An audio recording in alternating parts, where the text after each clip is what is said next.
नमस्कार मंडळी. लपंडाव या मालिकेच्या 11 नोव्हेंबरच्या भागात म्हणजेच आजच्या भागात काय दाखवणार आहेत हे मी तुम्हाला कुठलाही फोटो न वापरता सांगणार आहे.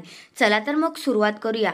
काय होतं, सुरुवातीला सखी तिच्या खऱ्याखुऱ्या आईच्या पायाशी असते तेव्हा तिची आई तिला आशीर्वाद देते. त्यांना वाटतं ती मुलगी पाया पडते म्हणून त्या आशीर्वाद देतात. आणि मग सखीला कुठेतरी आपलेपणा जाणवतो आणि कुठेतरी तिला असं वाटत असतं की साईबाबांनी माझी इच्छा पूर्ण केली. तिला थोडासा असा भास होतोच की हा स्पर्श मला ओळखीचा वाटत आहे. तेवढ्यात गुंडे येतात आणि तिच्या आईला पकडून घेऊन जातात. नंतर तिला आई काही तिची दिसत नाही. त्या गर्दीमध्ये तिला तिची आई दिसत नाही. नंतर मग इकडे सखी दाभाडे मावशींना सगळं काही सांगते. म्हणते, मावशी, मला ना त्या बाईच्या स्पर्शामध्ये ना मला कुठेतरी असं वाटलं की साईबाबांनी माझी इच्छा ऐकली. इतक्या वर्ष मी साईबाबांकडे विनवण्या करते, पण आज खऱ्या अर्थाने त्यांनी माझं ऐकलं असं मला वाटलं हो. तर मावशी म्हणतात, हो ग बाळा, असेल असं काहीतरी. तेवढ्यात मग तिकडे त्याची मैत्रीण येते आणि म्हणते, अगं सखी, चल चल, तिकडे सगळेजण वाट बघतायत, चला तिकडे, काय चाललंय तुमचं, नंतर आपण पाया पडून घेऊया अशी म्हणते. मग सखी म्हणते, ओके ठीक आहे. आणि तिच्या आईला इकडे गुंडांनी पळवून नेलेलं असतं आणि गुंड इकडे तेजस्विनीला सांगतात की सरकार, ती बाई इकडे सखी सदन चाळीमध्ये आली आहे आणि आम्हाला ती दिसली आहे, आता आम्ही तिला पकडतो. तेवढ्यात सरकार म्हणते, ठीक आहे, तिला पकडा. आणि मग सरकार म्हणते, यार काय करायचं ह्या बाईचं. आणि मग आता सरकार पण सखी सदन चाळीमध्ये गेलेली असते, बाहेरच रस्त्यावर उभी असते. आणि मग ती माणसं त्या बाईला वडत वडत नेत असतात. आणि हे सगळं दृश्य आपला हुशार काना पाहतो. काना पाहतो तर त्या लोकांनी त्या बाईला उचलून नेत असतात. तेव्हा मग काना त्यांना अडवण्याचा प्रयत्न करतो, त्यांच्याशी मारामारी देखील करतो.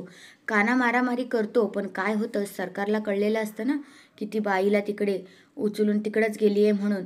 म्हणून सरकार तिथे आलेली असते आणि मग त्या बाईला सरकार गाडीत खेचते आणि मग घेऊन जात असते. तेवढ्यात काना हे थांब थांब करत असतो आणि मग गाडीच्या दरवाजामध्ये त्या बाईच्या घोंगडीचा एक कपडा अडकलेला असतो, तो काना खेचतो आणि कानाला तो कपडा भेटतो. पण त्यावर काय असतं, गाय आणि वासरू, ते दोघांचा फोटो कोरलेला असतो.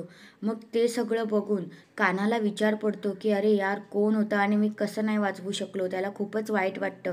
तेवढ्यात त्याला किरणचा कॉल येतो, अरे काना, तू कुठे आहेस.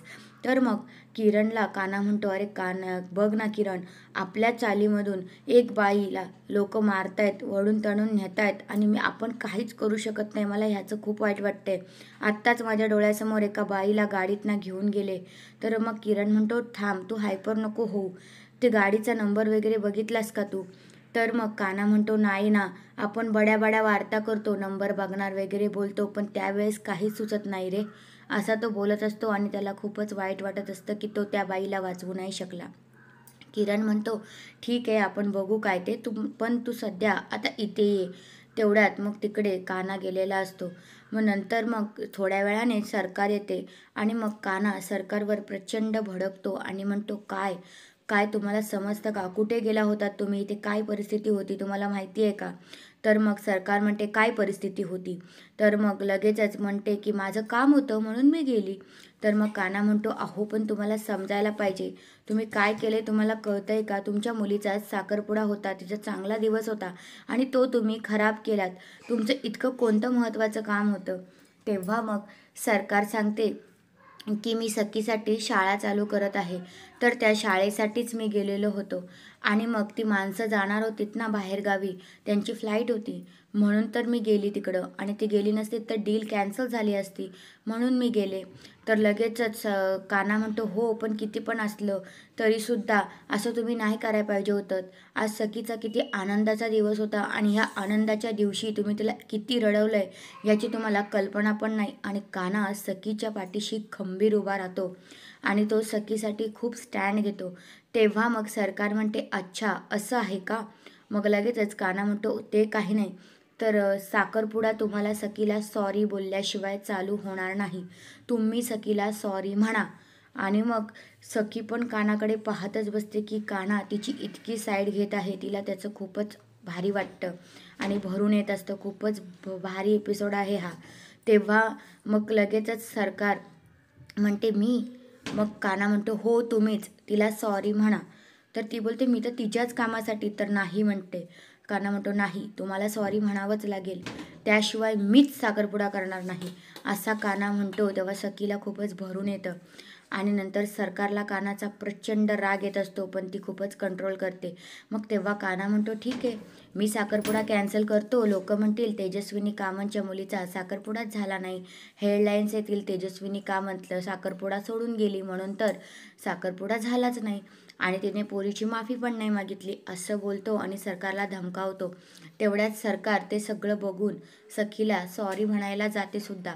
सखी आय एम रिअली अशी बोलते. तेवढ्यात सखी आईला अडवते आणि म्हणते नाही आई. सखी बिचारी साधी बोळी, तिला तर आई खूप म्हणजे आवडत असते, त्यामुळे ती आईला नकार देते. म्हणते ठीक आहे, नको तू सॉरी बिरी काय म्हणूस, आणि मग ती गळे मिलायला जाते. तेवढ्यात सरकार तिला नेहमीप्रमाणे बाजूला करते आणि बोलते चला आता साखरपुडा चालू करूया. तेव्हा मग सखीला खूपच वाईट वाटतं, पण तरीसुद्धा सखी कंट्रोल करते. नंतर मग साखरपुड्याला सगळेजण उभे राहिलेले असतात आणि आपला सखी आणि कानासुद्धा. आणि मग सखी ह्या टायमाला कानावर तिचा पूर्ण ट्रस्ट असतो, कारण की काना तिची बाजू घेतो, ते सखीला खूपच आवडतं. मग सखी काना हात पुढे करतो तर लगेच अंगठी कुठला पण न विचार करता त्याच्या हातात घालते.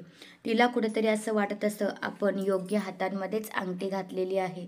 आणि मग नंतर कानासुद्धा सखीला खुश होऊन अंगठी घालतो. थोड्या वेळाने काना सखीला म्हणतो हात पुढे करा आणि ते दोघांच्या हाताचे फोटो काढतो. आणि इकडे सरकार म्हणते झाली यांची नौटंकी चालू. सरकारला खूपच राग येत असतो. सरकार म्हणते आता काय राहिलंय का?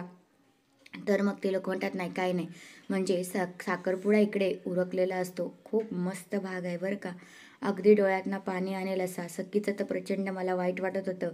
सखी साखरपुडा करताना कुठेतरी तिच्या डोळ्यात आनंद अश्रू पण होते, कारण कानाने तिची बाजू घेतली होती आणि ती आईपासून दुरावलेली आहे, त्यामुळे पण खूप वाईट वाटतं ह्या भागात. आणि नंतर इकडे तेजस्विनीला भेटायला मनस्विनी म्हणजेच सरकार गेलेली असते. तर तेजस्विनी म्हणते मला माझ्या मुलीला बघायचं आहे गं. तर मग सरकार म्हणते हो का, तुला तुझ्या मुलीला बघायचं आहे का, पण काय भेटणार नाही बघायला. तर नंतर तेजस्विनी म्हणते असं का करत आहेस गं तू, माझ्या नवऱ्याला पण मारलंस आणि आत्ता माझ्या मुलीला माझ्यापासून दूर करते आहेस. खूप खूप चुकीचं करतेस तू, आणि तू माझी सख्खी बहीण होतीस आणि तूच माझा गळा कापलास, तूच माझ्या संसाराची राख रांगोळी केलीस, अशी तेजस्विनी मनस्विनीला म्हणत असते. पण तिला काहीच फरक पडत नसतो. तिला फक्त आणि फक्त इस्टेट हवे असते, त्यासाठीच तिची धडपड चालू असते.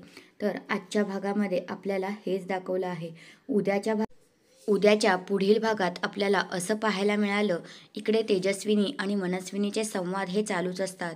नंतर कानाला ज्या घोंगडीचा कपडा भेटलेला असतो त्यावर तो विचार करत असतो की हा नक्की कसला कपडा असावा आणि हे गाईचं आणि वासराचं काय विषय आहे, मला ह्याचा शोध घ्यावाच लागेल, हे नक्की काय आहे मला कळत नाही आहे. तेवढ्या तिकडे रात्र झालेली असते आणि सगळेजण तिथे बसलेले असतात. सरकारने सगळ्यांना खाली बोलावलेलं असतं आणि सरकार आणि कानाला पण बोलवलेलं असतं. काना म्हणतो काय झालं सरकार, काय प्रॉब्लेम झाला आहे का? तर मग सरकार म्हणते प्रॉब्लेम नाही, तुमचा लग्न होणार आहे परवाच. तर नंतर इकडे सखी आणि काना दोघे पण टेन्शनमध्ये येतात की परवा लग्न, म्हणजे इतक्या तातडीने का बरं? त्यांना काहीच कळत नाही की सरकारने असं कसं काय केलं. तर आजच्या पुढील भागात आपल्याला हेच पाहायला मिळालेलं आहे. धन्यवाद.